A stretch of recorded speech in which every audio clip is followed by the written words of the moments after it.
kasih Tuhan. Shalom. Yang ada di rumah-rumah, mari sebelum kita memulai ibadah kita hari ini, kita satukan hati, kita bersatu di dalam doa. Segala puji syukur, hormat, kemuliaan hanya bagi nama-Mu Tuhan.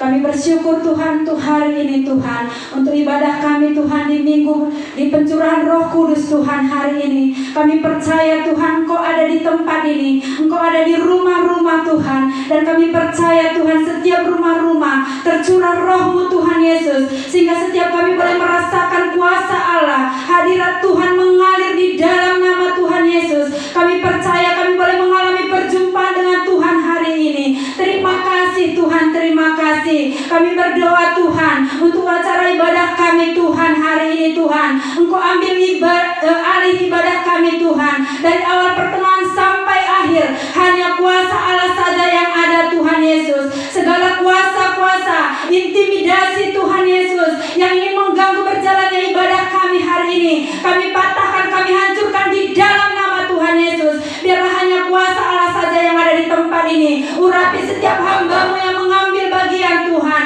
baik itu worship leader, baik itu pemusik Tuhan, para pendoa Tuhan, hamba-Mu yang akan menyampaikan kebenaran firman-Mu. Biarlah urapan kuasa Allah mengalir atas mereka. Setiap kami Tuhan yang ada Tuhan, boleh Tuhan merasakan hadirat kuasa Tuhan. Terima kasih Tuhan. Kami serahkan ibadah kami dari awal pertengahan sampai akhir hanya di dalam nama Yesus. Haleluya. Amin.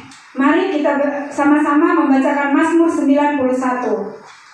Dalam lindungan Allah, orang yang duduk dalam lindungan yang maha tinggi dan bermalam dalam naungan yang maha kuasa akan berkata kepada Tuhan, tempat perlindunganku dan kubu pertahananku, Allahku yang kupercayai. Sungguh Dialah yang akan melepaskan engkau dari jerat penangkap burung, dari penyakit sampar yang busuk. Dengan pekaknya Ia akan melindungi engkau, di bawah sayapnya engkau akan berlindung. Kesetiaannya ialah perisai dan pagar tembok. Engkau tak usah takut terhadap kedahsyatan malam, terhadap panah yang terbang di waktu siang, terhadap penyakit sampar yang berjalan di dalam gelap, terhadap penyakit menular yang mengamuk di waktu petang. Walau 1.000 orang rebah di sisimu dan 10.000 di sebelah kananmu, tetapi itu tidak akan menimpamu. Engkau hanya menontonnya dengan matamu sendiri dan melihat pembalasan terhadap orang-orang fasik. Sebab Tuhan ialah tempat perlindunganmu yang maha tinggi, untuk engkau perbuat tempat perteduhanmu. Malapetaka tidak akan menimpa kamu, dan tulah tidak akan mendekat kepada kemahmu. Sebab malaikat-malaikatnya akan diperintahkannya kepadamu untuk menjaga engkau di segala jalanmu. Mereka akan menatang engkau di atas tangannya, supaya kakimu jangan terantuk kepada batu. Singa dan ular tetun akan kau langkahi. Engkau akan menginjak anak singa dan ular naga. Sungguh hatinya melekat kepadaku, maka aku akan meluputkannya. Aku akan membentenginya sebab ia mengenal namaku. Bila ia berseru kepadaku, aku akan menjawab. Aku akan menyertai dia dalam kesesakan. Aku akan meluputkannya dan memuliakannya. Dengan panjang umur akan kukenyangkan dia, dan akan kuperlihatkan kepadanya keselamatan daripadaku. Amin.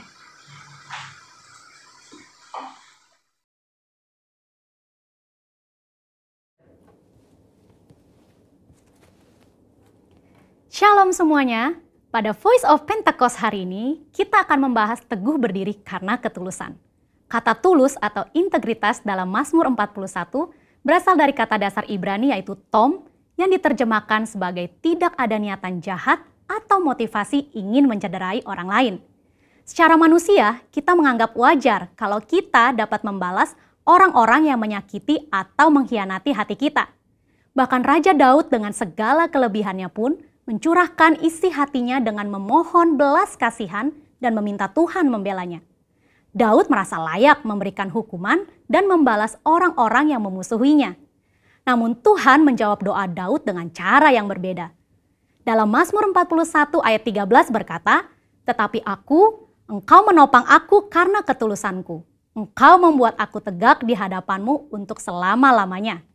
Kata ketulusan dalam English Standard Version adalah integrity, di mana kata tersebut mengandung arti Tuhan menopang Daud sehingga dapat teguh karena ketulusan atau integritas Daud.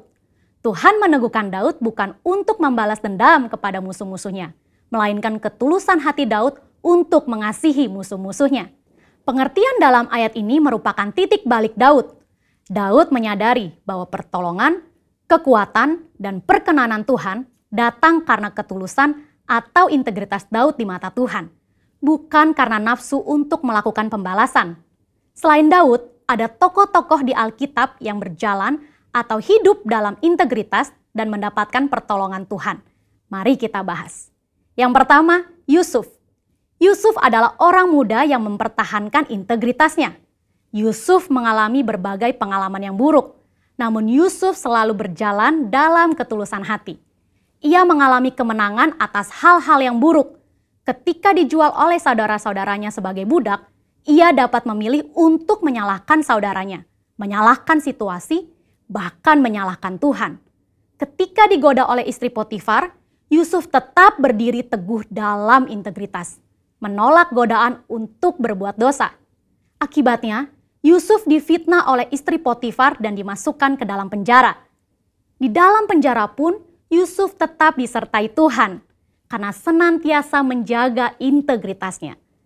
Ketika kepala penjara melihat bagaimana Yusuf bekerja dan mengelola segala sesuatu, ia mempercayakan semua pekerjaan kepada Yusuf. Demikian pula saat Yusuf bisa menafsirkan mimpi juru minuman dan juru roti, dan tafsir mimpi itu digenapi, namun juru minuman melupakan Yusuf yang telah menolongnya. Pada saat yang tepat, Yusuf diteguhkan oleh Tuhan untuk berbicara di depan Firaun dan menafsirkan mimpi Firaun. Tuhan memiliki cara dan waktu yang tepat untuk mempromosikan Yusuf, orang yang hidup dalam ketulusan hati. Kita pun dapat ditolong Tuhan jika kita tetap teguh berdiri dalam ketulusan hati kita.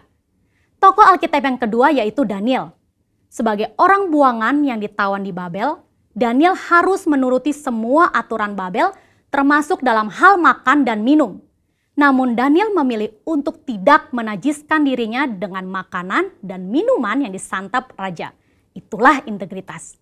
Sebagai hasilnya, Tuhan mengaruniakan kesehatan, pengetahuan, dan kepandaian, bahkan kecerdasan 10 kali dari orang-orang lain. Dalam 2 Korintus 7 ayat 1, kita juga diminta untuk menjauhkan diri dari perbuatan cemar, seperti pesta pora, mabuk-mabukan, kata yang sia-sia, dan menempatkan kesuksesan duniawi di atas Tuhan. Kita percaya orang yang menjaga hidupnya kudus akan diberkati Tuhan. Selain Daniel memilih untuk tidak mencemarkan hidupnya, dia memilih untuk tetap hidup dalam integritas dengan menyembah Tuhan 3 kali sehari, sekalipun ancamannya dicebloskan ke dalam gua singa. Dari kisah kedua tokoh ini, kita belajar bahwa orang yang tulus atau berintegritas bukan hanya mendapat topangan atau perlindungan supaya dapat berdiri teguh, tetapi juga mendapat tempat yang pasti dalam hadirat Tuhan selama-lamanya. Hari ini kita pun diminta untuk konsisten menyembah Tuhan sekalipun tidak ada yang mengawasi. Bagaimanakah dengan kita? Apakah kita masih konsisten menyembah Tuhan secara pribadi dan masih bersemangat beribadah secara online? Saya berdoa di tahun integritas ini kita dapat melakukannya dengan pertolongan Roh Kudus dan menjadi berkat untuk kemuliaannya. Saudara, untuk penjelasan lebih lengkapnya dari tim teologi kami, jangan lupa buka link yang ada di atas atau scan QR Code yang tersedia. Salam integritas, Tuhan Yesus memberkati.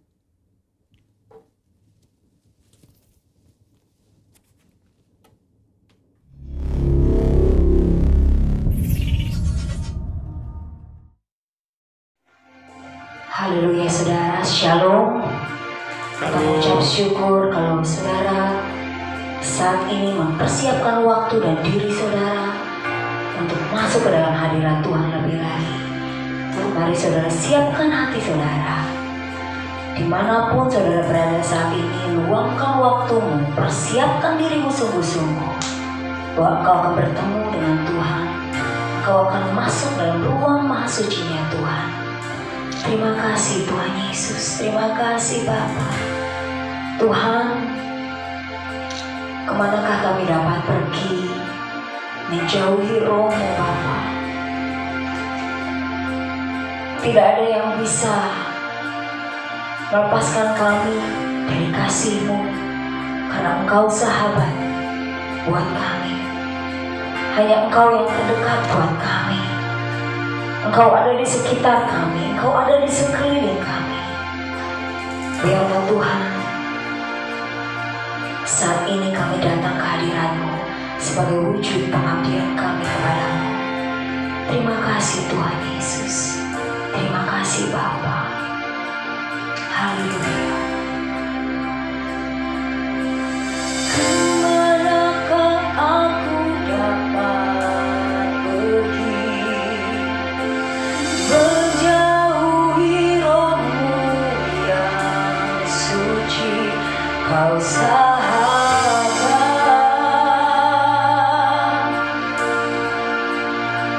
dan Kau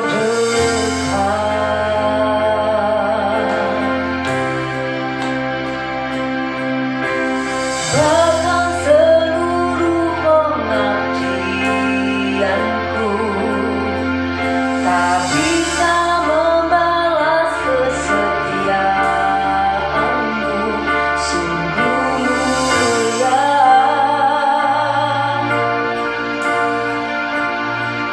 yang berharga, sungguh besar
dipuji, disembah. Dengan apa kami dapat memberi rasa hormat kami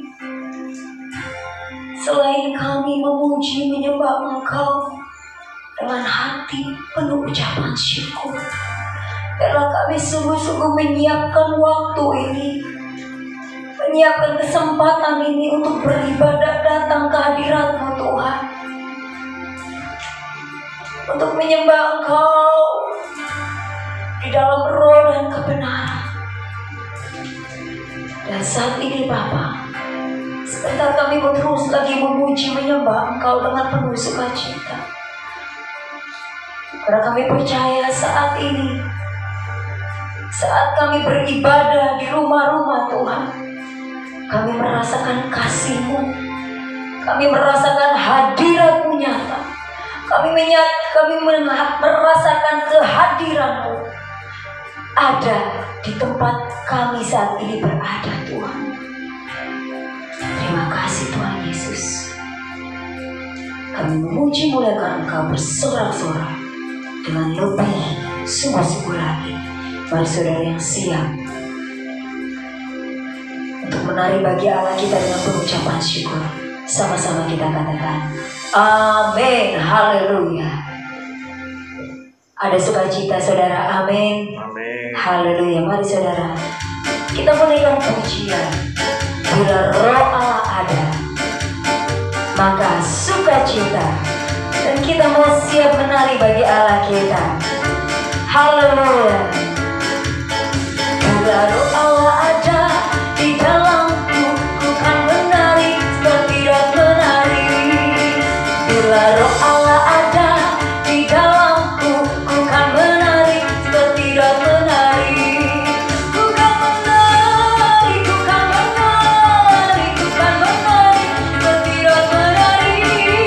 Ku kan menari, ku kan menari, ku kan menari seperti tidak menari. Yes. Bila roh Allah ada di dalamku, ku kan menari seperti tidak menari. Bila roh Allah ada di dalamku, ku kan menari seperti tidak menari. Ku kan menari, ku kan menari, ku kan menari seperti tidak menari. Ku kan menari, ku kan menari, ku kan menari seperti tidak menari. Saudara, mari saudara yang di rumah-rumah bersukacita lebih lagi. Nyatakan dengan sungguh-sungguh bahwa roh Allah ada di dalam kita. Dan saudara mau sungguh-sungguh menari dan bersukacita. Haleluya. Bila roh Allah ada di dalamku, ku kan menari seperti tidak menari. Bila roh Allah ada di dalamku, ku kan menari seperti tidak menari. Ku kan menari, ku kan menari, ku kan menari seperti tidak menari. Ku kan menari, ku kan menari, ku kan menari seperti tidak menari. Sekali lagi katakan,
Bersukacita di dalam Tuhan.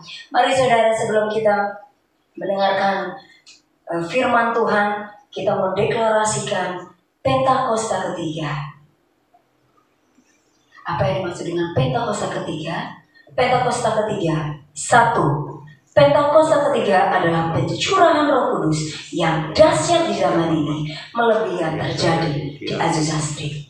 2. Pentakosta ketiga akan mengakibatkan penuaian jiwa yang terbesar dan yang terakhir sebelum Tuhan Yesus datang kembali. 3. Pentakosta ketiga akan membangkitkan generasi Yeremia, yaitu anak-anak muda yang dipenuhi Roh Kudus, cinta mati-matian kepada Tuhan Yesus, tidak kompromi terhadap dosa, dan akan bergerak untuk memenangkan jiwa. 4. Pentakosta ketiga lahir di Indonesia yang bergerak ke bangsa-bangsa. Gerakan ini dari timur ke barat dan akan kembali ke Yerusalem. 5. Pentakosta ketiga akan memberikan kuasa untuk menyelesaikan amanat agung Tuhan Yesus, dan setelah itu Tuhan Yesus datang kembali. Haleluya. Amin. Saudara, kita mau sebelum mendengarkan kebenaran firman Tuhan, kita akan memberikan persembahan. Saudara boleh memberikan persembahan, kembalikan ke tempat kita ibadah di GB Grand Resident. Dan jika saudara mau melakukan transfer, bisa saudara catat setelah akhir ibadah ini akan ditayangkan nomor rekening, dan saudara bisa boleh mentransfer ke rekening tersebut. Mari saudara, kita siapkan hati kita. Haleluya. Terima kasih Tuhan, kami rindu untuk menjadi seperti Engkau Tuhan. Terima kasih Yesus. Sikiralalabaya sekaralalalabaya. Sikiralalabaya. Yes, Jesus.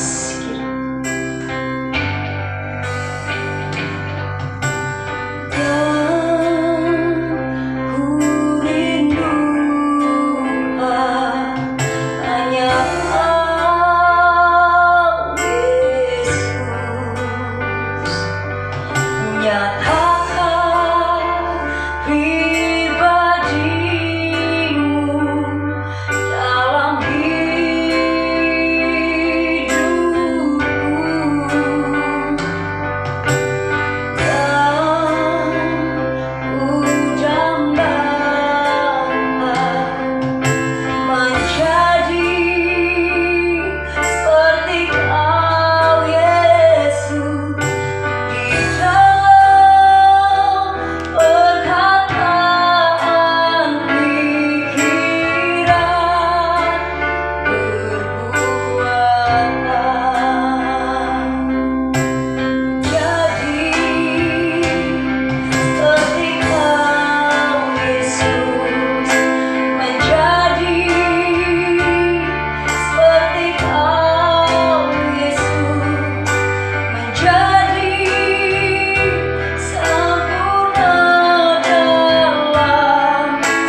Selamat hari Minggu, puji Tuhan kita ketemu lagi di awal bulan Juli ini. Dan saya percaya saudara semua dalam perlindungan penyertaan Tuhan dan dalam berkat-berkat Tuhan. Sebelum kita mulai, mari kita berdoa kepada Bapa di surga. Bapa, terima kasih Tuhan untuk kasih anugerah-Mu, sehingga pada hari ini Bapa, kami akan masuk merenungkan firman-Mu secara luar biasa. Karena kami tahu Engkau Allah yang luar biasa, firman-Mu luar biasa. Kami yang mendengar pun Kau buat luar biasa. Terima kasih ya Bapa, berkati anak-anak-Mu, dimanapun mereka mengikuti ibadah online ini, mereka di rumah, di jalan, atau di kantor, atau dimanapun Bapa, sertai mereka. Di dalam nama Yesus Kristus Tuhan, kami mengucap syukur kepadamu Bapa. Haleluya. Amin. Nah, saudara-saudara, kita akan membahas firman Tuhan dari Yakobus 1 ayat 2 sampai 8. Yakobus 1 ayat 2 sampai 8. Tapi nggak apa-apa, saya baca mulai dari ayat 1. Salam dari Yakobus, hamba Allah dan Tuhan Yesus Kristus kepada kedua belas suku di perantauan. Saudara-saudaraku, anggaplah sebagai suatu kebahagiaan apabila kamu jatuh ke dalam berbagai-bagai pencobaan. Sebab kamu tahu bahwa ujian terhadap imanmu itu menghasilkan ketekunan. Dan biarkanlah ketekunan itu memperoleh buah yang matang, supaya kamu menjadi sempurna dan utuh dan tidak kekurangan suatu apapun. Ayat 5, tetapi apabila di antara kamu ada yang kekurangan hikmat, hendaklah ia memintanya kepada Allah yang memberikan kepada semua orang dengan murah hati, dengan tidak membangkit-bangkit, maka hal itu akan diberikannya kepadamu. Hendaklah ia memintanya dalam iman, dan sama sekali jangan bimbang, sebab orang yang bimbang sama dengan gelombang laut yang diombang-ambingkan kian kemari oleh angin. Orang yang demikian janganlah mengira bahwa ia akan menerima sesuatu dari Tuhan, sebab orang yang mendua hati tidak akan tenang dalam hidupnya. Nah, saudara-saudara, ada 3 kata yang kita pelajari dari sini, yaitu pertama pencobaan, yang kedua ketekunan, yang ketiga itu hikmat. Nah, apa yang dimaksud dengan pencobaan? Kata pencobaan dalam kitab suci mempunyai bermacam-macam arti. Yang pertama, sesuai dengan sesuatu yang dimaksud untuk menjatuhkan kita. Ini datang dari setan, dari iblis, sibolis. Contohnya itu adalah pencobaan di padang gurun terhadap diri Yesus, Matius 4 ayat 1 sampai 11. Jadi memang itu untuk menjatuhkan iman Yesus. Karena iblis tahu, Yesus itu setelah berpuasa, dia lapar, dia tahu kebutuhannya. Makanya dia suruh batu dijadikan roti. Tapi puji Tuhan, 3 percobaan semua Tuhan lalui dengan luar biasa. Haleluya. Dan pencobaan dalam Yakobus 1 ayat 13, firman Tuhan berkata, apabila seorang dicobai, janganlah ia berkata pencobaan datang dari Allah. Sebab Allah tidak dapat dicobai oleh yang jahat, dan ia sendiri tidak mencobai siapapun.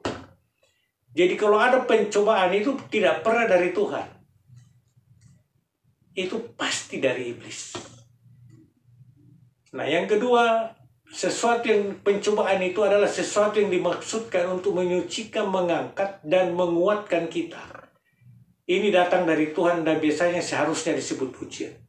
Jadi iblis diizinkan Tuhan untuk mencobai kita. Dan itu akan dipakai Tuhan sebagai ujian.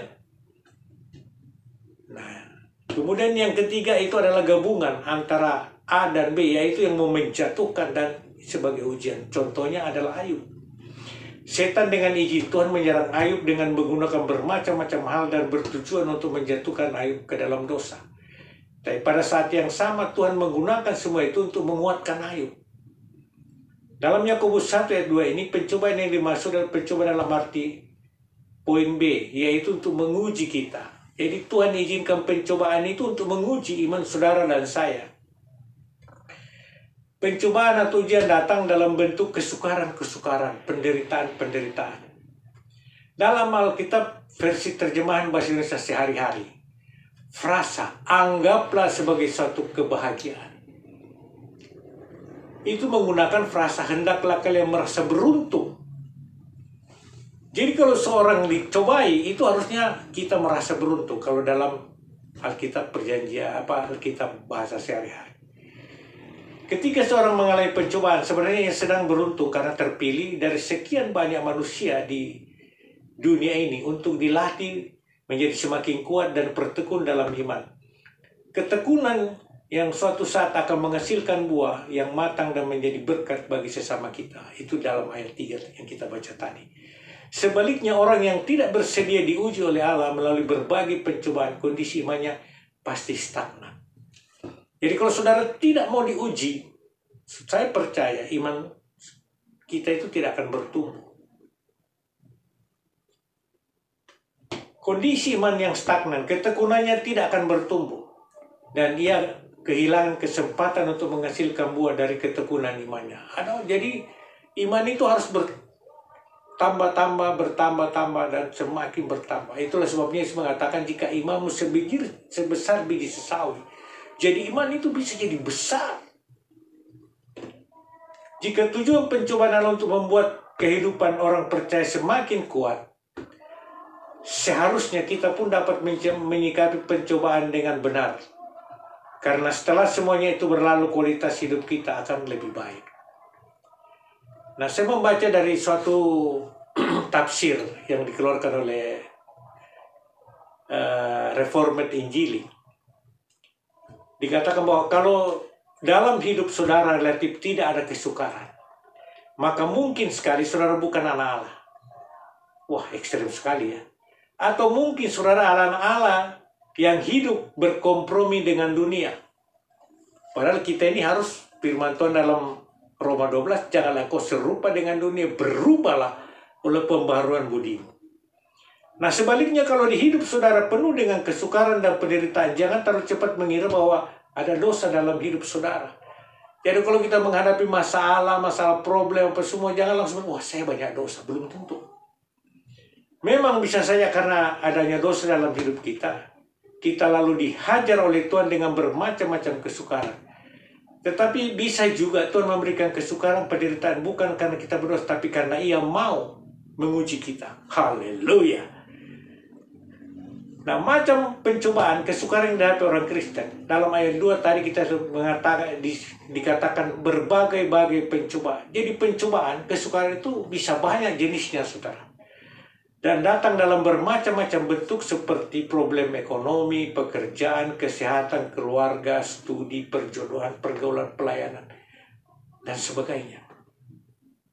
Problem itu bisa merupakan problem yang terduga maupun yang tidak terduga.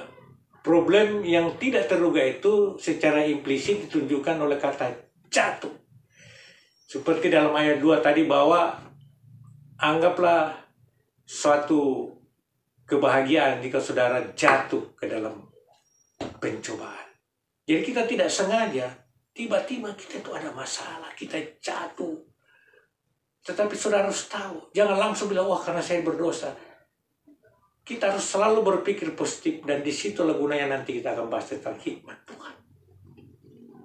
Nah, fungsi pencobaan, kesukaran bagi orang Kristen itu ada dua. Yang pertama itu untuk menghasilkan ketekunan, ayat 3. Jadi tadi kita sudah bilang ada pencobaan, ada ketekunan. Sekarang ini kita bahas tentang ketekunan. Nah, apa yang dimaksud dengan ketekunan? Di dalam bahasa Inggris itu ada terjemahkan endurance. Ketekunan itu sama dengan ketahanan. Dan lebih hebat lagi, sama dengan kesabaran. Nah, kalau di sepeda motor kadang-kadang ditulis endurance. Itu ketahanan yang misalnya motor trail itu ya. Melewati bukit apa semua, rintangan itu tahan. Tapi bagi kita manusia, itu adalah kesabaran. Dalam bahasa Yunani digunakan kata humopone, yang berarti kemampuan bertahan dalam kesukaran. Nah, itulah ketekunan. Bukan dengan sikap sekedar bertahan, diam, pasif gitu ya. Tetapi dengan sikap sedemikian rupa sehingga mampu untuk menjadikan situasi atau hal yang tidak menyenangkan itu menjadi sesuatu yang memuliakan Tuhan. Jadi dalam macam-macam pencobaan kita memuliakan Tuhan. Kita bersyukur, terima kasih Tuhan. Terima kasih untuk berkat-Mu, terima kasih untuk masalah yang saya hadapi ini. Terima kasih, beri saya kekuatan. Itulah sebabnya Jenderal MacArthur Amerika yang mengalahkan Pasifik waktu Perang Dunia Kedua. Dia berdoanya begini, ya Tuhan, berikanlah kesukaran masalah kepada anak saya supaya dia menjadi orang yang hebat. Orang tua kayak begitu, saudara. Karena dia tahu waktu dia memimpin perang Pasifik, dia bisa memenangkan peperangan kepada Jepang, Jerman. Itu karena problem yang dihadapi saudara luar biasa. Kalau saudara menghadapi kesukaran, saudara dan saya, ada beberapa macam sikap yang bisa kita ambil, saudara. Yaitu kita bisa marah.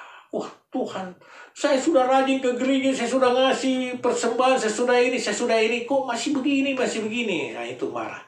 Yang kedua, jengkel. Wah.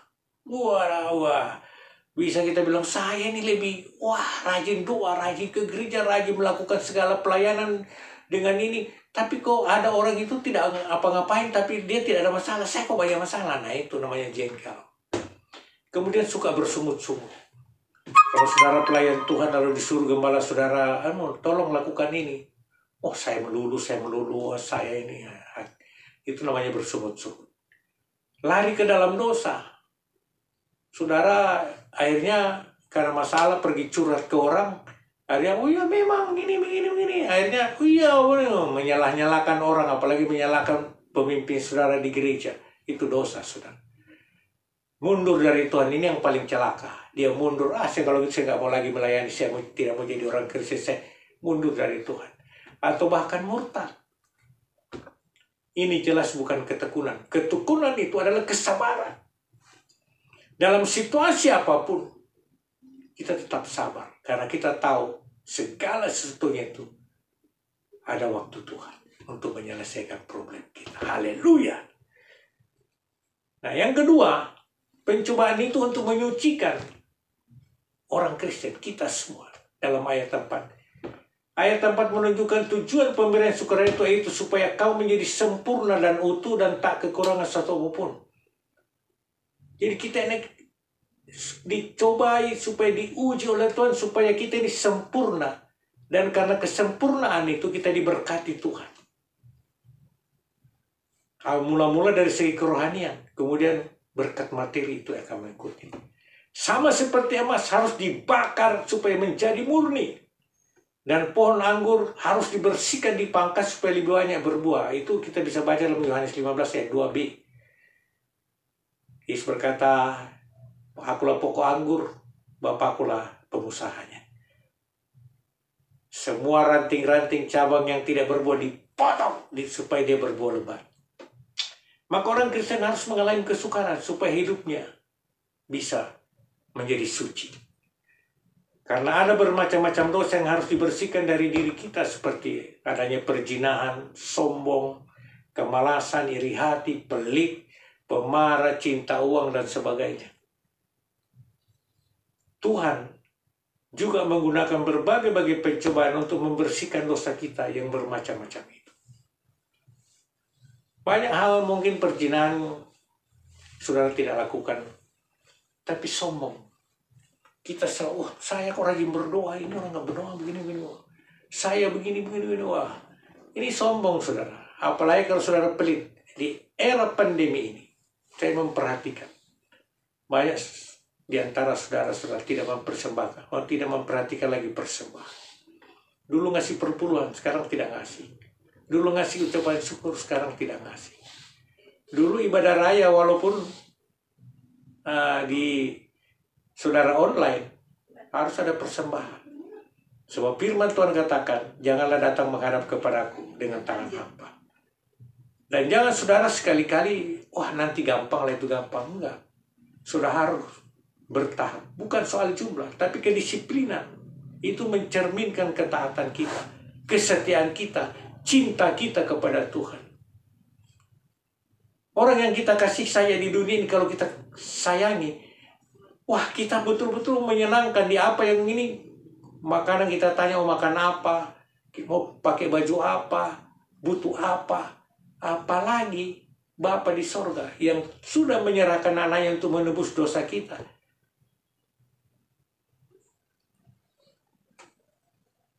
Pada bagian Yakobus ayat 5-8 ini bicara tentang hikmat. Jadi tadi ada pencobaan, ada ketekunan. Hanya baru bisa kita berbahagia kalau kita itu punya hikmat Tuhan. Nah, kita sering mengalami berbagai pencobaan dan ujian yang bertujuan untuk memurnikan iman kita. Pencobaan bukan berasal dari Allah, tetapi dari keinginan manusia sendiri dan juga dari penggoda oleh iblis. Pencobaan dapat berbentuk sakit, penyakit, kehilangan harta benda, kebangkrutan, kehilangan orang yang dikasayangi, dan Allah begitu banyak jenis pencobaan. Seperti tadi kita sudah uraikan, ekonomi, sekolah, keluarga, macam-macam. Pencobaan yang ringan mungkin dapat kita lewati, tetapi seringkali kita harus mengalami pencobaan dalam kategori yang berat. Kita perlu mencurahkan pikiran, tenaga, waktu, dan bahkan perlu pengorbanan apapun untuk dapat melewati berbagai pencobaan. Inilah diperlukan hikmat Allah sendiri. Hikmat dalam bahasa Yunani-nya Yun, atau dalam bahasa filsafatnya Sophia, atau dalam bahasa Inggrisnya wisdom. Berarti bijaksana, pintar, cerdas, dan pengertian. Terkadang juga berarti keterampilan. Nah, hikmat juga berarti rasa takut kepada Allah. Kalau saudara tidak punya hikmat, saudara tidak takut kepada Tuhan. Karena hikmat dunia tidak bisa mengenal Tuhan. Tapi hikmat dari Tuhan, dari Allah sendiri, itu bisa mengenal Dia. Mengenal Yesus, mengenal Roh Kudus. Allah menghendaki kita itu berhikmat dan berpengetahuan, saudara.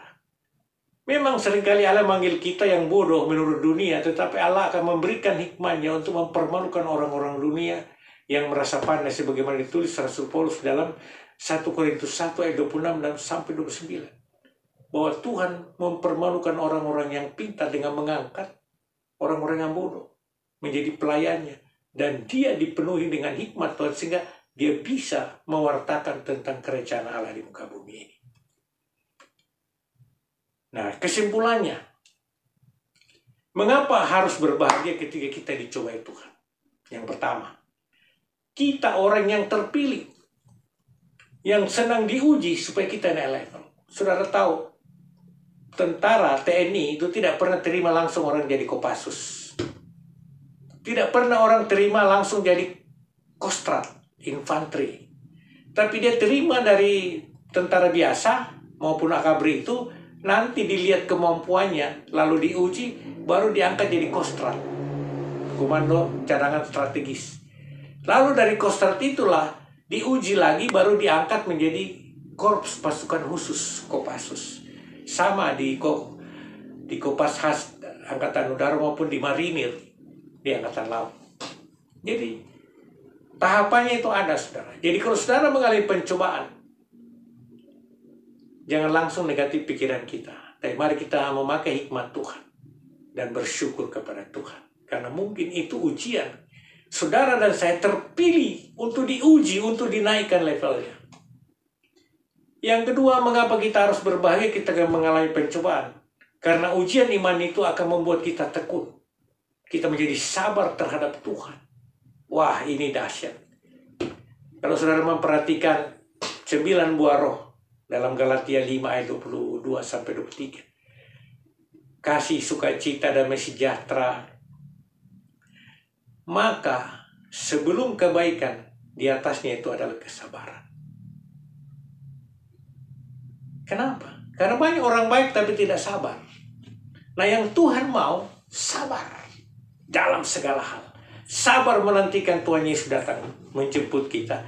Sabar dalam hidup di dalam dunia ini sebagai pelayan Tuhan, sebagai orang yang punya destiny dari Tuhan untuk kerajaannya di muka bumi.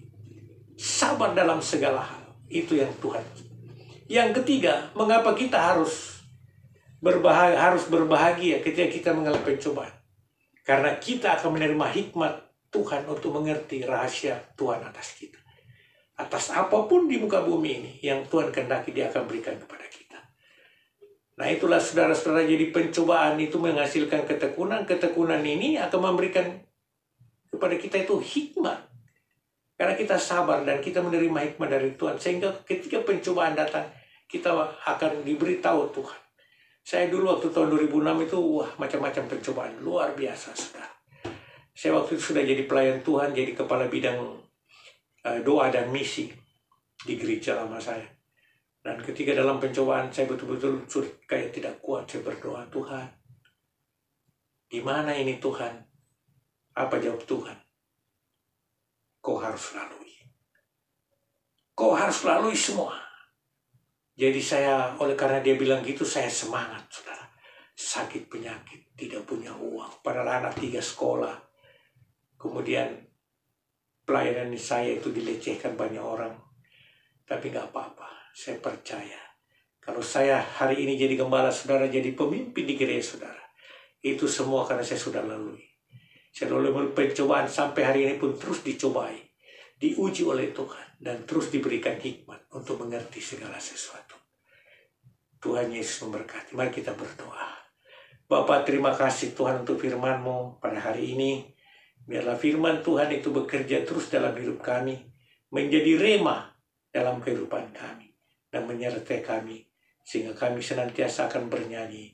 Hidupku menggenapi firman-Mu Tuhan. Terima kasih Bapa. Dalam nama Yesus Kristus Tuhan kami berdoa dan mengucap syukur kepada-Mu. Haleluya. Amin.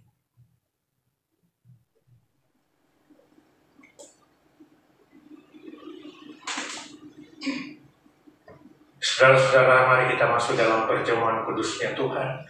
Saya percaya bahwa perjamuan kudus ini akan senantiasa mengingatkan kita kepada firman Tuhan Yesus dalam 1 Korintus 11 ayat 26, bahwa setiap kali kamu minum dan makan roti ini, kamu peringati kematianku sampai Ia datang. Saudara-saudara, Tuhan mau kita makan dan minum anggur dengan cara yang benar. Oleh karena itu, sebelum kita mulai, mari kita masuk dan kita minta pengampunan Tuhan. Kita dan datang kepada Tuhan menghapus segala dosa kita. Haleluya.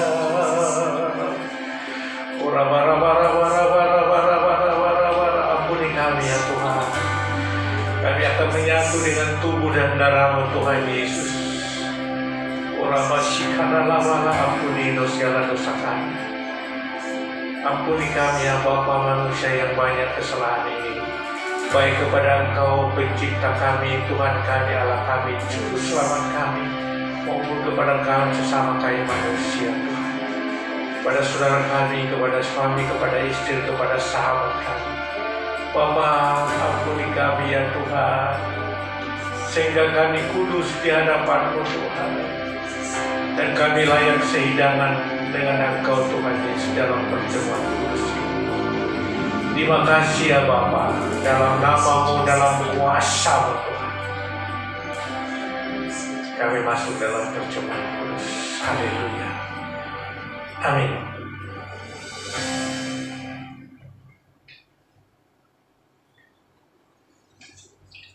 Sebab apa yang telah kuteruskan kepadamu telah kuterima dari Tuhan, yaitu bahwa Tuhan Yesus pada malam waktu yang diserahkan mengambil roti.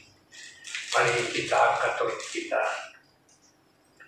Dan sesudah mengucap syukur atasnya, ia memecah-mecahkannya dan berkata, inilah tubuhku yang diserahkan bagi kamu, perbuatlah ini menjadi peringatan akan aku. Saudara-saudara, bukankah roti yang kita angkat ini, yang atasnya kita ucapkan syukur dan kita pecah-pecahkan, adalah persekutuan kita dengan tubuh Yesus Kristus. Makanlah di dalam nama Tuhan Yesus Kristus.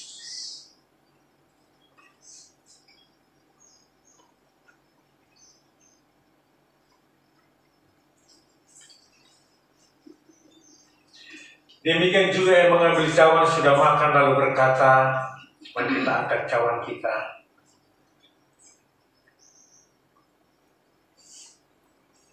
Cawan ini adalah perjanjian baru yang dimeteraikan oleh darahku.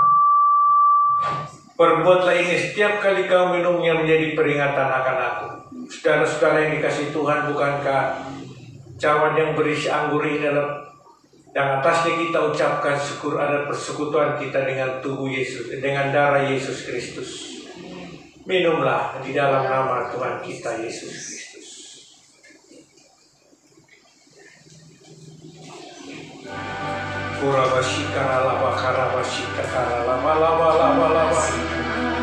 Terima kasih Yesus Tuhan.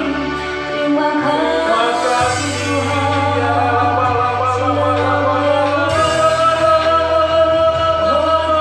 kasih siapakah kami ini Tuhan, sehingga Kau layakkan sehingga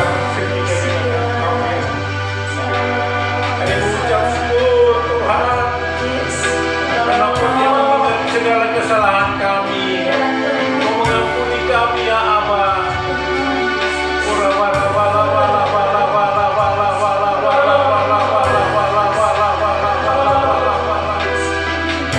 Terima kasih Tuhan Yesus. Terima kasih Yesusku. Terima kasih Yesusku. Puji syukur hanya bagi Tuhanku. Terima kasih Yesusku. Terima kasih Yesusku. Puji syukur hanya bagi Tuhanku. Sekali lagi katakan terima kasih. Terima kasih Yesusku. Terima kasih Yesusku. Puji syukur hanya bagi Tuhanku. Terima kasih Yesusku. Terima kasih Yesusku. Puji syukur hanya bagi Tuhanku. Puji syukur hanya bagi Tuhanku. Puji syukur hanya bagi Tuhan.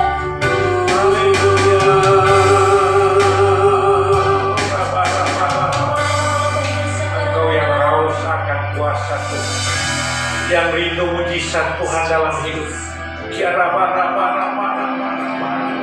Terima, terima, terima. Dengan iman terima engkau yang saja disembuhkan dengan iman dalam nama Yesus.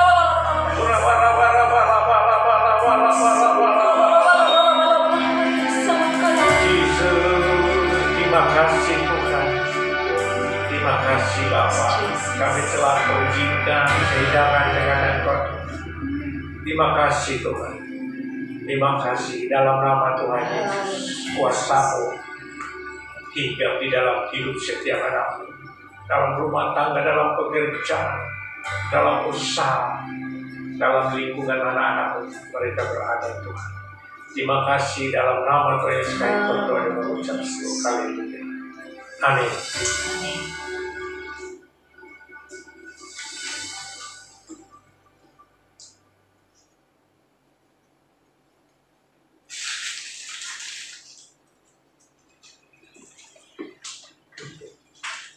Mari saudara kita mau menyanyikan satu pujian.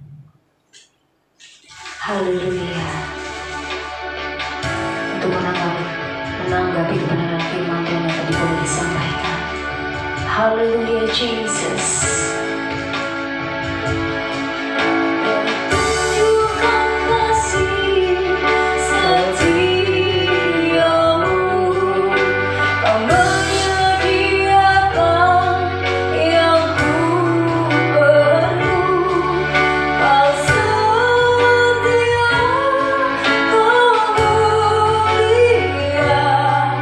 Tulus dan selamanya.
Kita mendengar beberapa pengumuman.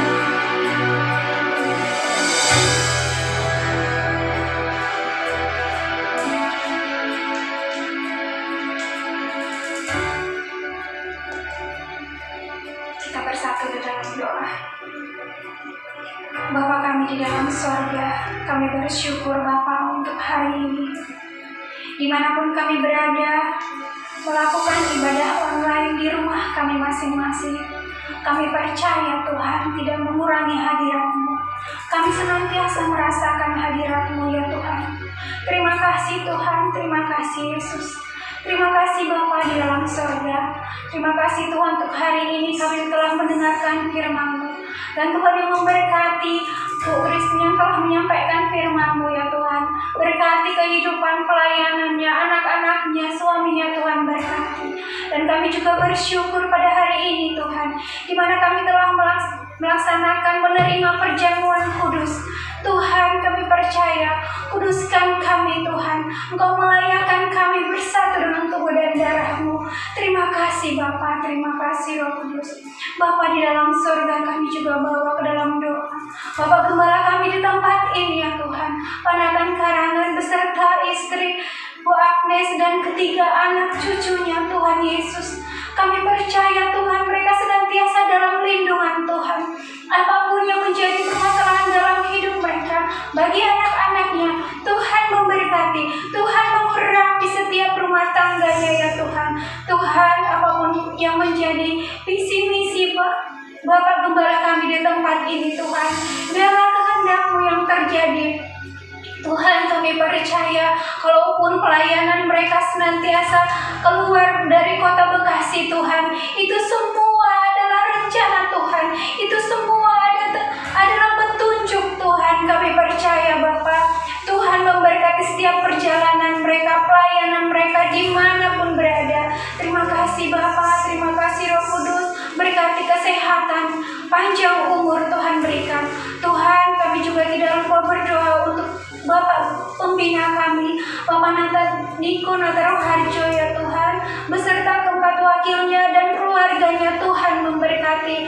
Bahkan Bapak Karayon kami Pak Andi Markus Tuhan berkati, keluarganya bahkan pelayanannya di kota Bekasi Tuhan berkati. Terima kasih Bapak, terima kasih Roh Kudus. Kami juga bawa lingkungan gereja kami ke dalam tangan-Mu Tuhan, lingkungan Setu bahkan residen Tuhan Yesus. Tuhan biarlah lawatan-Mu terjadi untuk lingkungan kami Bapak. Berkati Tuhan Setu sekitarnya, di lingkungan kami Tuhan. Kami percaya akan semakin banyak jiwa yang akan dimenangkan, dan terutama berikan kepada kami anak-anak Tuhan keberanian ya Bapa, agar kami semakin berani untuk memberitakan setiap firman-Mu. Mampukan kami berkata-kata seturut dengan kehendak-Mu ya Tuhan. Bapa dalam sorga, terima kasih ya Bapa. Kami juga tidak lupa membawa bangsa dan negara kami ke dalam tangan-Mu Tuhan. Tuhan berkati bangsa kami, segala pembangunannya Tuhan berkati. Dan kami percaya Tuhan bangsa kami akan dimenangkan Tuhan. Terlepas dari krisis ekonomi, bahkan penyakit virus yang sekarang masih ada, kami percaya Tuhan di dalam nama Yesus ini akan berakhir, dan keadaan bangsa kami akan pulih kembali di dalam nama Yesus. Kami bawa juga ke dalam tangan-Mu Tuhan, Bapak Presiden kami dan wakil, bahkan kabinet sejajarannya Tuhan yang bekerja untuk negeri ini, untuk bangsa ini. Tuhan memerapi mereka, bahkan Tuhan memberikan hati yang takut kepada Tuhan untuk mengerjakan setiap pekerjaan mereka Tuhan untuk bangsa ini Bapa. Tuhan termulialah nama-Mu, terbesarlah Engkau Tuhan. Tuhan terima kasih Bapa untuk pelayanan kami pada hari ini. Apapun bagian kami, Tuhan memberkati setiap kami Tuhan, setiap jemaat-Mu di gereja ini, bahkan diakonis, diaken Tuhan memberkati. Dan kami juga berdoa setiap keluarga-keluarga yang melakukan ibadah online Tuhan. Tuhan jamah mereka, Tuhan urapi bahkan mereka yang mempunyai kelemahan dalam tubuh. Tuhan memberi kekuatan, mereka yang sakit Tuhan yang memberi kesembuhan. Kami percaya di dalam nama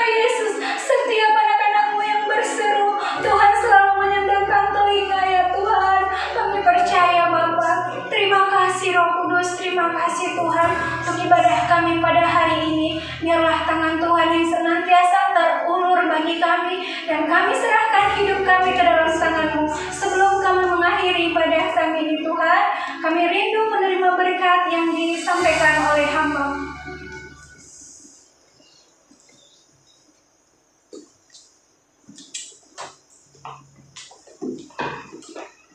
Jemaat yang dikasihi Tuhan, dengan penuh sukacita dan berkat-berkat yang kita terima melalui firman Tuhan, melalui perjamuan kasih, kita percaya bahwa Allah kita bertahta di atas puji-pujian kita hari ini. Oleh karena itu, sebelum kita mengakhiri ibadah ini, terimalah berkat dari Bapa kita di surga. Anugerah yang berlimpah-limpah dari Allah Bapa di surga, di dalam putranya Yesus Kristus yang telah memberikan damai sejahtera turun atas jemaat semua pada hari ini, dan persekutuan dari Allah Roh Kudus yang semakin hari semakin intim, semakin mesra, berjalan bersama dengan Tuhan, menghidupi firman Tuhan, dan akan senantiasa menyertai, memberkati engkau kemanapun engkau pergi. Di dalam nama Yesus Kristus kita yang sudah terima berkat Tuhan dan percaya, sama-sama katakan amin, haleluya.